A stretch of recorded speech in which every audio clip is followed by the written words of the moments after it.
क्योंकि इस मार्ग पर यह बहुत जरूरी है that everything and everybody should bless you. कि हर चीज और हर व्यक्ति आपको आशीर्वाद दे। जब आप जमीन पर चलें तो धरती आपको आशीर्वाद दे, ये प्राणी विकसित हो, क्योंकि आपको हर चीज की जरूरत होगी। अगर आप अपने अंतिम शिखर तक पहुंचना चाहते हैं तो आपको हर उस चीज की जरूरत होगी जो आपको मिल सकती है। तो ये बहुत जरूरी है कि हर कोई और हर चीज आपको आशीर्वाद दे। अगर आप जाकर एक पेड़ के नीचे बैठें तो पेड़ आपको आशीर्वाद दे। ऐसे जीने का एक तरीका मौजूद है। यही साधना है। साधना इसी के बारे में है, इतना ज्यादा तालमेल में होना। चाहे वो एक जानवर हो या पक्षी या पेड़ या घास का तिनका हो, वो सभी खुद ही आपसे निकटता महसूस करें, आपकी तरफ से नहीं, और वो आपके लिए जो बेहतरीन हो सके वो करें।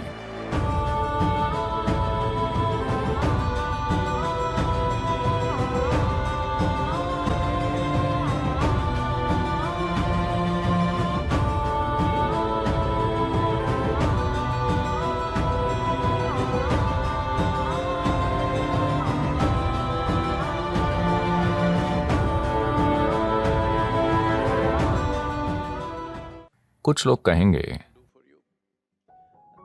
ये बकवास है, ऐसा कोई विज्ञान नहीं है। वो सोचते हैं कि विज्ञान प्रयोगशाला में होता है, विज्ञान सृष्टि में हो रहा है। आपने बस कुछ चीजें देखी हैं, किसी ने सब कुछ नहीं देखा। आपने कुछ ही चीजों पर ध्यान दिया है और आप उसे विज्ञान कहते हैं। लेकिन यह हो रहा है, जीवन घटित हो रहा है, प्रयोगशाला में नहीं, दुनिया में, ब्रह्मांड में। तो एक मददगार माहौल बनाना ही इस संस्कृति का मुख्य उद्देश्य था हमेशा। कि एक आध्यात्मिक व्यक्ति का मतलब होता था कि उसे इस संस्कृति में तुरंत मदद मिलती थी। जैसे आपने ध्यानलिंग मंदिर में कुछ पैनल देखे, आपने तमिलनाडु के संतों और सिद्ध लोगों के पैनल देखे, उनमें से एक यही दिखाता है। अगर किसी में आध्यात्मिक होने का कोई लक्षण है तो भले ही वो आपको मारना चाहे, आप खुद को नहीं बचाएंगे उस हद तक। यहां तक कि अगर लोगों के पास अपने या अपने बच्चों के लिए भोजन नहीं होता था और वो किसी को आध्यात्मिक मार्ग पर देखते थे तो पहले उसे भोजन देते थे, क्योंकि उन्हें लगता था कि वो अपने जीवन का हमसे बेहतर इस्तेमाल कर रहा है। हमें अपनी संस्कृति में ऐसा माहौल बनाना होगा। ऐसा नहीं है कि आज हम जाकर भोजन के लिए लोगों पर निर्भर रहने लगें। हम दूसरे तरीकों से चीजें कर सकते हैं। मैं इकोनॉमिक फोरम में था तो हर कोई मीटिंग्स में व्यस्त था। हम एक मीटिंग से दूसरी मीटिंग में जा रहे थे। ये 5 दिन का पागलपन जैसा था। पर हर जगह कुछ कॉफी काउंटर थे और नाश्ते के काउंटर थे, वो वहां रखे हुए थे। लोग कभी भी जाकर खा सकते थे, क्योंकि लंच डिनर किसी चीज के लिए समय नहीं था। हम दिन भर लगे हुए थे।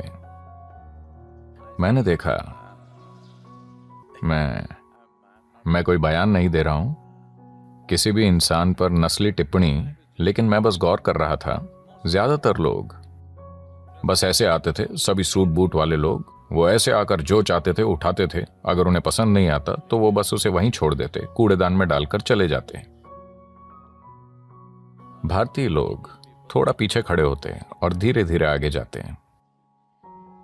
जापानी लोग, सभी ऊंचे एग्जीक्यूटिव और वैसे लोग, वो ऐसे लोग नहीं थे जिन्हें आसपास घूमना नहीं आता। वो आते, काउंटर 5 फीट की दूरी पर था। जब वो वहां आते, वो इस तरह उठाते थे, नीचे झुककर। मैंने कई बार ये गौर किया। मुझे लगा कि ये बहुत बढ़िया है कि वो किसी से ग्रहण भी नहीं कर रहे हैं, नाश्ता बस रखा हुआ है, पर उसे उठाते समय उसके प्रति एक कृतज्ञता और भक्ति भाव मौजूद है। वो आखिरी कुछ कदम झुककर चलते हैं। एक पूरी तरह से कॉरपोरेट माहौल में हर कोई सूट बूट में है, ठीक है? वो बस, उनमें से हर कोई, वो इसे सचेतन होकर भी नहीं कर रहे, वो बस कर रहे हैं। मैंने ये बार बार देखा वहां बैठकर। जब भी कोई जापानी व्यक्ति कुछ लेने आता, वो झुककर आगे जाते और उठाते। मैंने सोचा कि हमें यही चाहिए, कि हम जिस हवा में सांस लेते हैं, जो पानी हम पीते हैं, जो खाना हम खाते हैं, और धरती का हर दूसरा इंसान और हर दूसरा जीव जो हर पल किसी तरह से हमारे जीवन में मदद कर रहा है, उनके प्रति हमारे अंदर आभार की भावना आनी चाहिए। हेलो, आप जिंदा नहीं रह सकते थे। आप अपनी मूर्खतापूर्ण बुद्धिमत्ता के कारण जिंदा नहीं हैं। आप इसलिए जिंदा हैं क्योंकि ये सारी चीजें हर समय आपके लिए काम कर रही हैं। तो साधना का एक महत्वपूर्ण हिस्सा ये है कि आप कुछ नहीं जैसे हो जाएं। अगर आप कुछ नहीं बन सकते तो कम से कम ब्रह्मांड में बाकी सभी लोगों से छोटे बन जाएं। हेलो, ये बहुत महत्वपूर्ण है। जब आपका व्यक्तित्व छोटा हो जाता है तो आपकी उपस्थिति बहुत बड़ी हो जाती है, और दुनिया में हमें इसी की जरूरत है। विकास के लिए एक महत्वपूर्ण चीज ये है, विकास को इस तरह मत समझिए।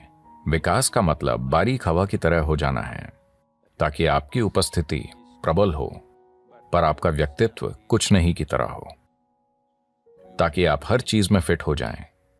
यह बहुत महत्वपूर्ण है।